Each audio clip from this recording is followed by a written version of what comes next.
محمد وآل محمد وعجل فرجهم اللهم صل على محمد وآل محمد وعجل فرجهم بسم الله الرحمن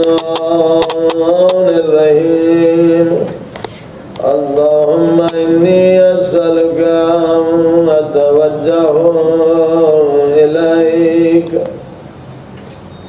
بنبيك نبي الرحمة محمد صلى الله عليه وآله يا أبا القاسم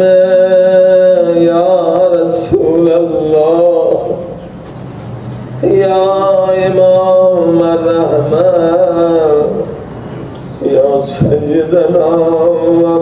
ومولانا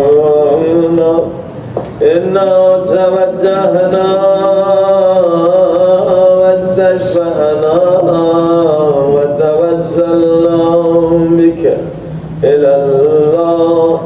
وقدمناك بين يدي حاجاتنا سب مل کے یا وجیہا عند اللہ اشفع لنا عند اللہ یا وجیہا عند اللہ اشفع لنا عند اللہ یا ابا الحسن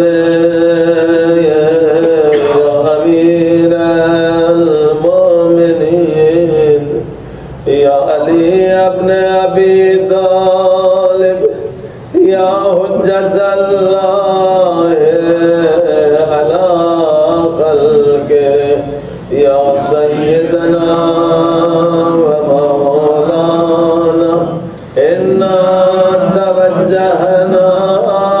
واستشفعنا وتوسلنا بک الی اللہ وقدمناك بين يدي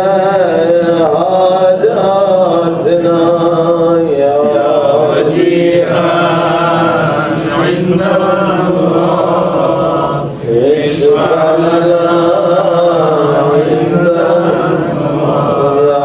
وجيها عند الله اشفع لنا فاطمة الزہراء اگر کسی کی دعا قبول نہ ہوتی ہو اگر کسی مریض کو شفا نہ ملتی ہو خدا کو واسطہ دے اے خدا تجھے شکستہ پہلو زہرا کا واسطہ یہ واسطہ خدا کبھی رد نہیں کرتا اے خدا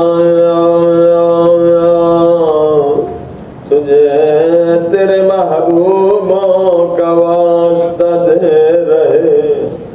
اے میرے اللہ تجھے واسطہ اس لحظے کا او جب فاطمہ زہرا سلام اللہ علیہا او در اور دیوار کے درمیان میں تھی دروازے پہ آگ لگائی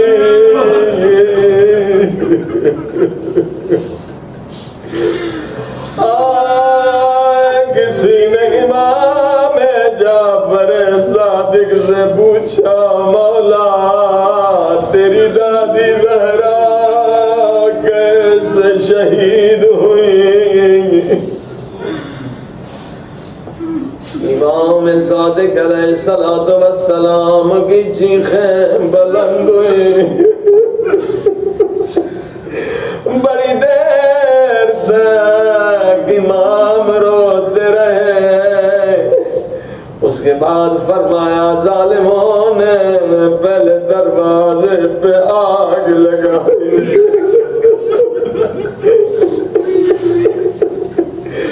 اور پھر اس ظالم نے دروازے پہ لات ماری،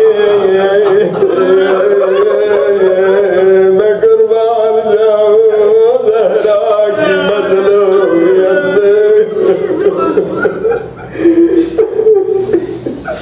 سادات مجھے معاف کرے، مومنین معاف کرے، بڑی سخت روایت ہے۔ امام فرماتے ہیں دروازے میں ایک کیلا تھا، دروازے میں ایک میغور کیلا تھا، ظالم نے جب لات ماری وہ کیلا میری دادی زہرا کے بازو میں، ہائے بازو میں داخل ہو گیا،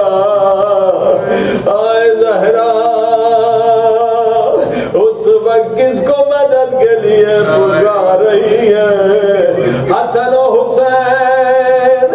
حسن و حسین رو کے کہہ رہے کوئی آئے ہماری اماں کو بچائے،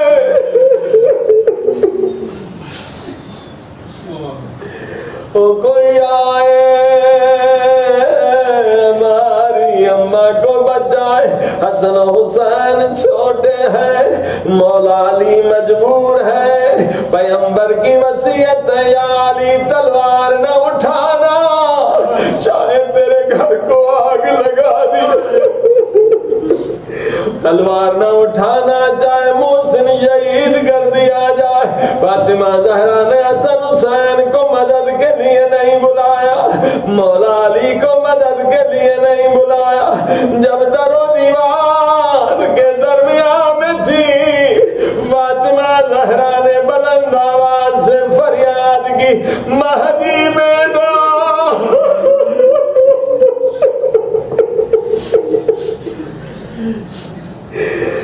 مہدی بیٹا جلدی آ، او میرے قاتلوں سے بدلا لے۔ اے خدا، آج ہر جگہ مومنین شہید ہو رہے ہیں، ہر جگہ مومنین مظلوم، بی بی فاطمہ زہرا کی مظلومیت کے صدقے میں میرے اللہ جب ہمارے امام زمانہ کا ظہور کرنا ہے، میرے اللہ جو ظالم ٹارگٹ کلنگ کر رہے ہیں، مومنین کو شہید نیست و نابود کرو، میرے اللہ مومنین جہاں بھی ان کی جان مال عزت ناموس کی حفاظت کرو۔ یا فاطمہ الزہرا یا بنت محمد یا قرۃ عین الرسول یا سیدتنا و مولاتنا انا توجہنا واستشفعنا وتوسلنا بک الی اللہ وقدمناک بین یدی حاجاتنا یا وجیہۃ عند اللہ اشفعی لنا عند اللہ یا وجیہۃ عند اللہ اشفعی لنا عند اللہ یا محمد یا حسن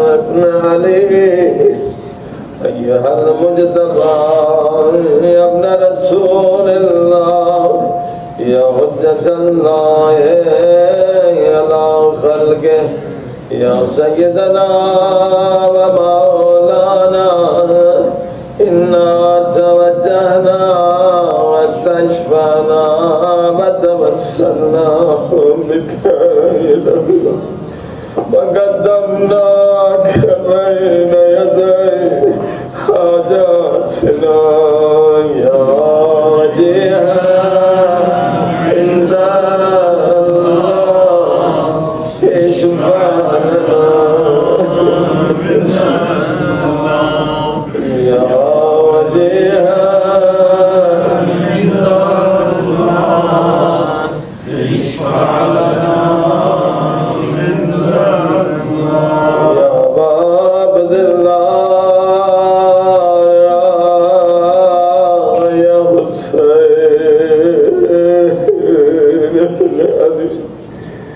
میرے اللہ تجھے اس لحظے کا واسطہ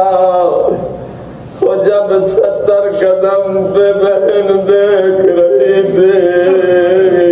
اور شمر خنجر جلا رہا آیا میرے اللہ حسین کی مظلومیت کے صدقے میرے اللہ آج ہمارے سارے گناہ معاف کر دے ہماری ساری نیک حاجتیں پوری کر دے ایھا الشہید المظلوم یا ابن رسول یا حجت اللہ علی خلق یا سیدنا و مولانا انا توجہنا واستشفعنا وتوسلنا بك إلى الله وقدمناك بين يدي حاجاتنا يا وجيها عند الله اشفع لنا عند الله يا وجيها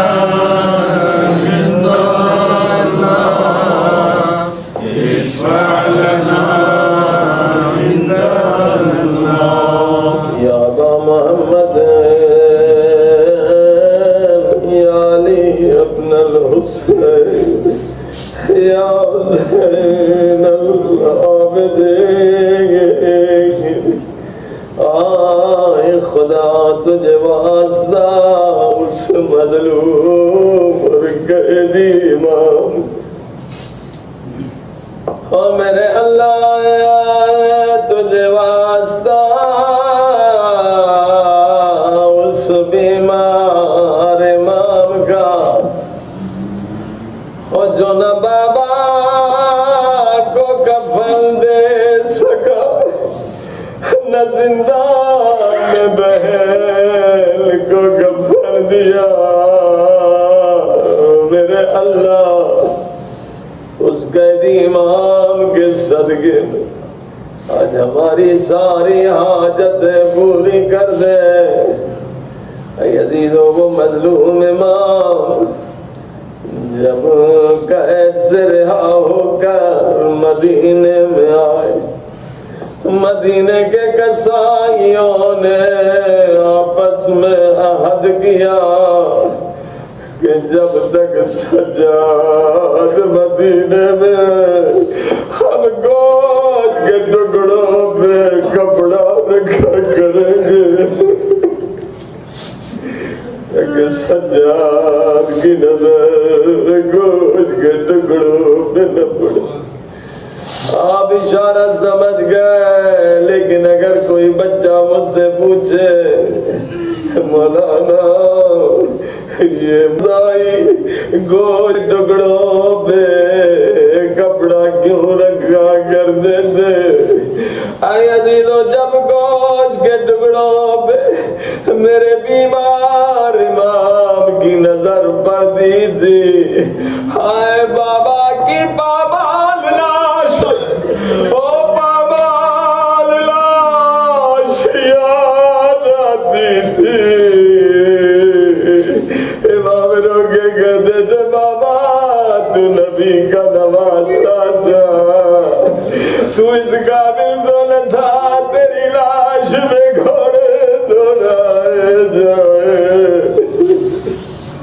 او میرے اللہ اس بیمار امام کے صدقے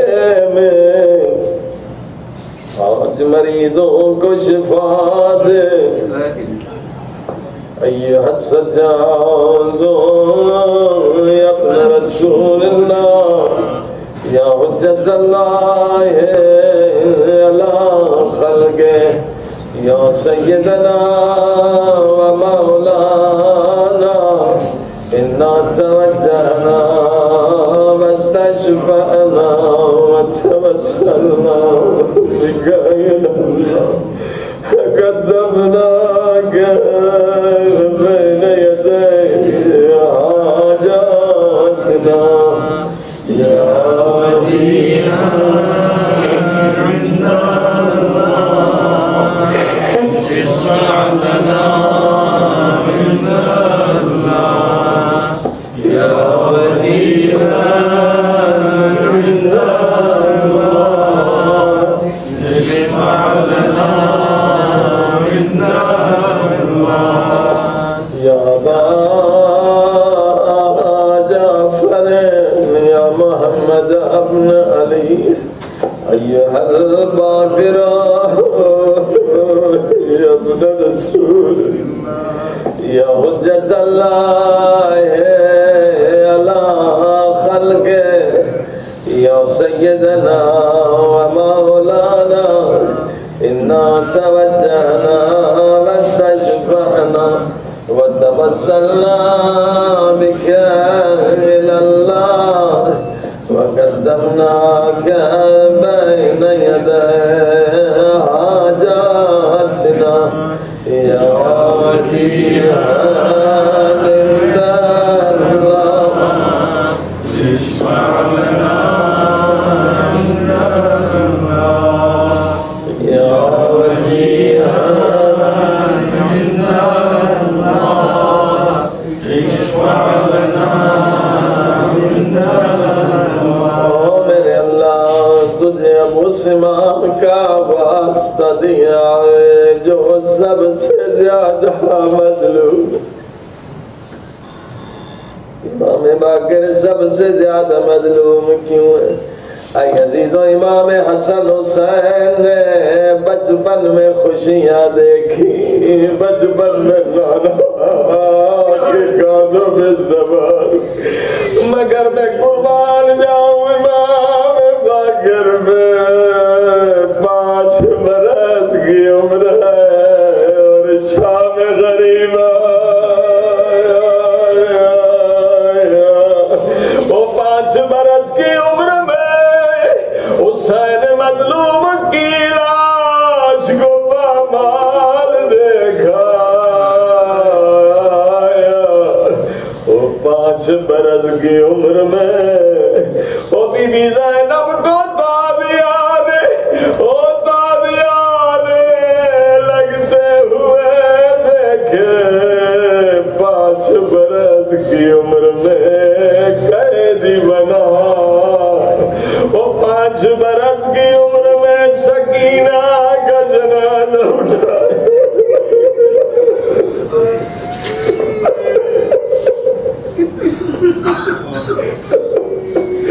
اور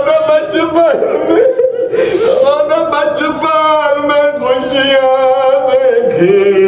نہ جوانی میں نہ آخر عمر میں راوی کہتا میں نے شام کا بازار دیکھا بازار میں ایک قیدی تھا جو قیدی بھی تھا بیمار بھی تھا اور ساتھ پردے دار بیویاں بھی تھی میں نے جا کے اسے سلام کیا السلام علیکہ یا اسیر او قیدی میرا تجھ پہ سلام قیدی نے سلام کا جواب دیا کہا اللہ کے بندے ایک مرتبہ پھر سلام بھیج میں نے کہا بیمار میرا تجھ پہ سلام قیدی کی آواز ایک مرتبہ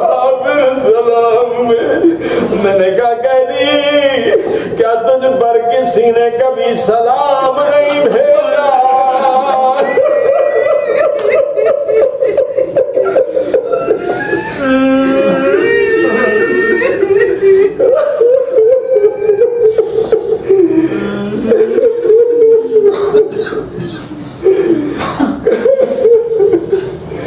قیدی کی آواز آتی ہے سہیل ہم وہ ہے ہم پہ خدا درود و سلام بھیجتا ہے مگر کربلا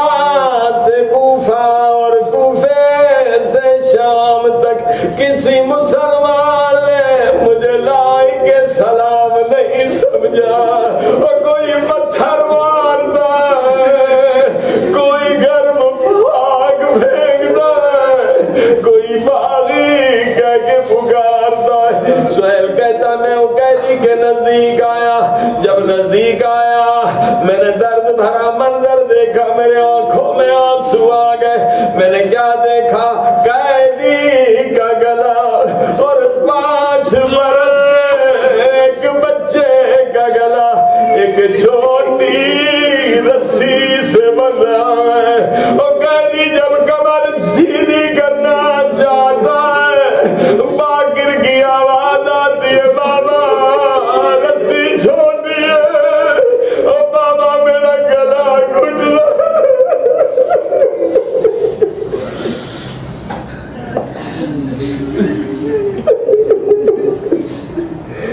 بابا مجھے معاف کرنا میری وجہ سے آپ کو کمر جھکا کے چلنا پڑ رہا ہے بابا اور رسی چھوٹی ہے میرا گلا گھٹ رہا.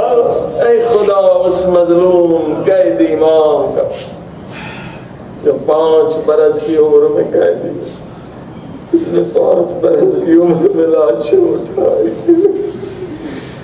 اے خدا آج ہم سب کے سارے گناہ بخش دے ہمارے والدین کے گناہ بخش جنہوں نے ہم پر احسانات کیے ان کے گناہ بخش جن کا حق ہماری گردن میں ان کے گناہ بخش.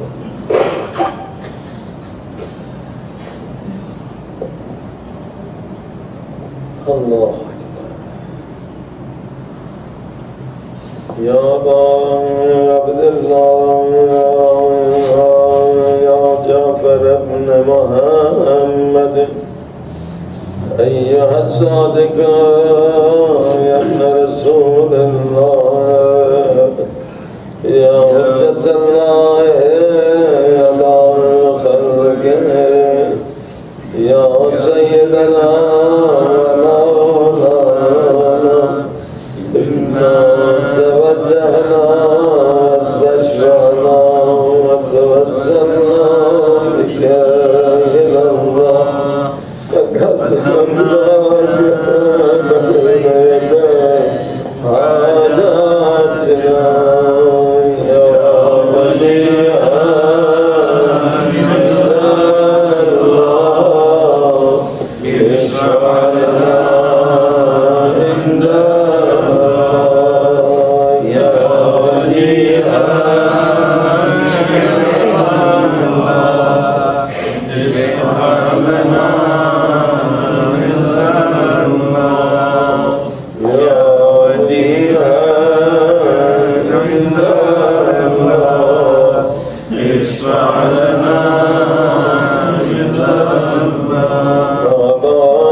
توجهنا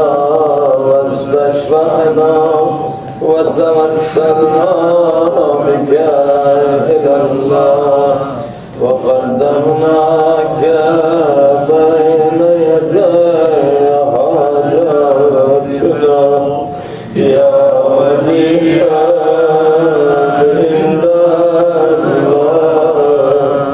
اشفع لنا عند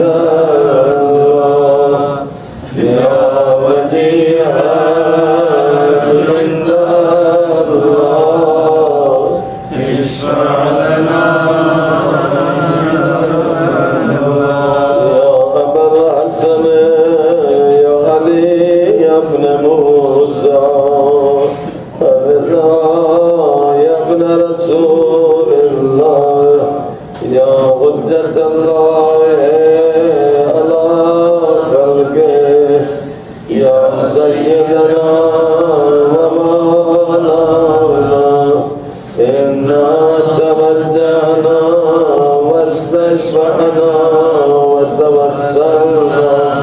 بك إلى الله وقدمناك بين يدي حاجاتنا يا وليا عند الله اشفع لنا عند الله يا وليا عند الله اشفع لنا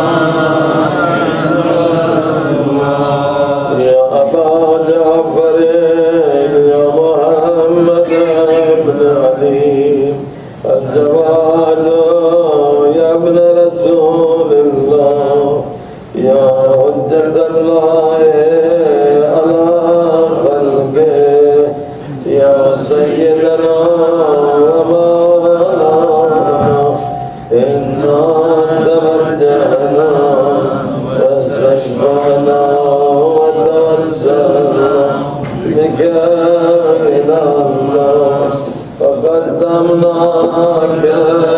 بين يدي حاجاتنا يا وجيها عند الله اشفع لنا عند الله يا وجيها عند الله اشفع لنا يا أبا الحسن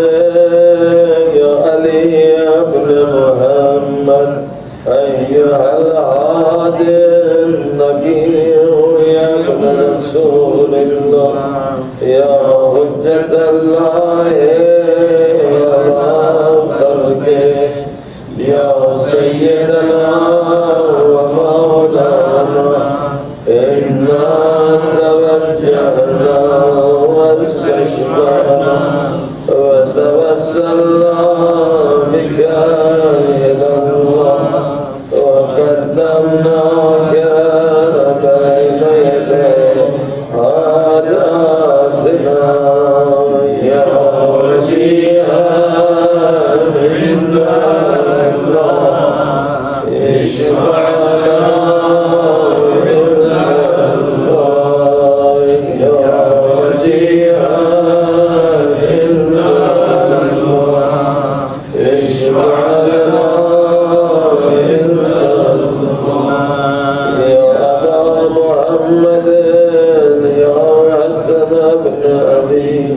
أيها العسكري يا ابن رسول الله يا حجة الله على خلقه يا سيدنا مولانا إنا توجهنا واستشفعنا وتوسلنا بك إلى الله وقدمناك بين يدي حاجاتنا يا وجيها عند الله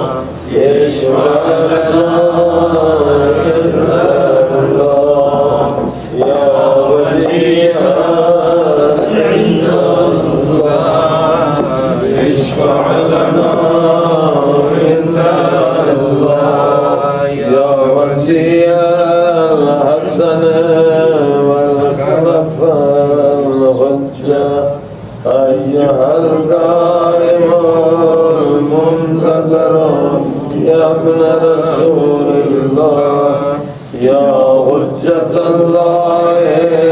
على خلقه يا سيدنا ومولانا إنا توجهنا واستشفعنا وتوسلنا بك إلى الله وقدمناك